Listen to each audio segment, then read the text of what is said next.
Я пробусь на слово, это ген моих парней, я пью за вас, Димонов. Это моя порода, Pitbull Germany. Наши треки бомбы, вы тип-бум взорваны. Всем нашим...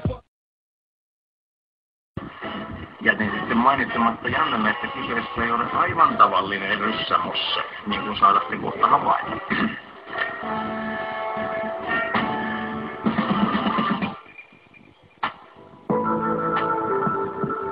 Kun päällisin puolin tutustuu tämän Mossen rekisteriotteeseen, niin se näyttää kovin tavanomaiselta.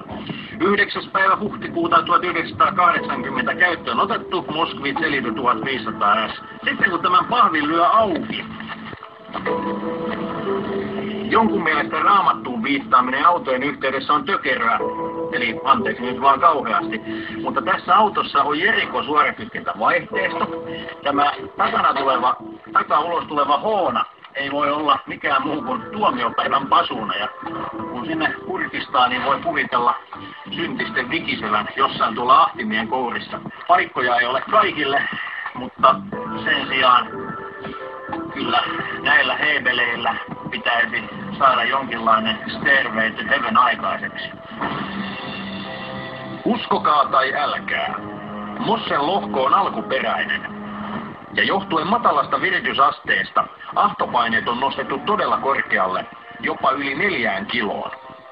Huhujen mukaan idän kostaja kehittää yli 600 hevosvoimaa ja saavuttaa nykyisellä perävälityksellä 260 kilometrin tuntinopeuden. Varttimaili menee rikki alle 10 sekunnissa. Tämä mies, Ville Oksanen, osti Mossen alkujaan varaosiksi, mutta mustiolainen itseoppinut autoharrastaja päätti rakentaa laitteen tyystin uusiksi.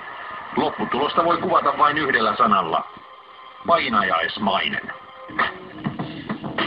Moottorijäähdytys päällä, öljynlauhdutin päällä, 4-lovinen suorakytkentä Jeriko-laatikko, kaasu pohjassa, ahtopaineet nostaa liikkeelle, sen jälkeen uutta patoa koukkuun.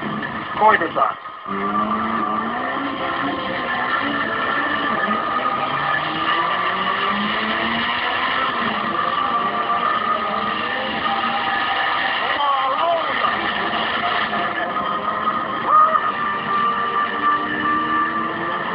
Aivan sairasta.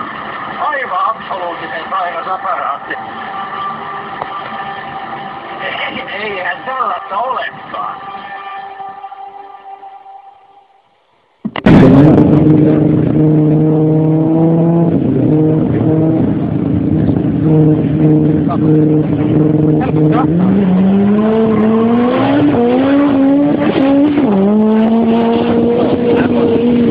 Varmaan terrovirus on mulle ihminen, ei voi yhtä autoa tommosen.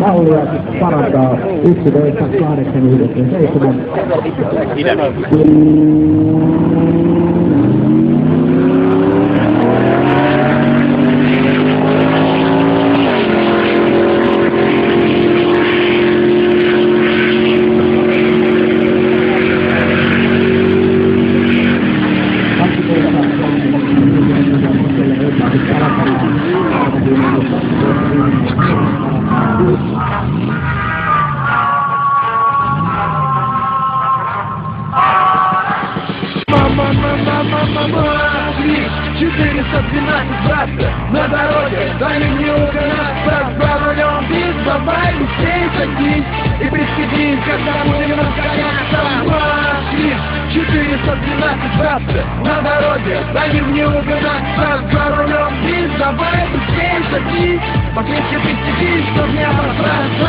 Я продолжаю для вас о машине рассказ, о А той, что не Форд, не Митсубиси, не КамАЗ, а ЗЛ.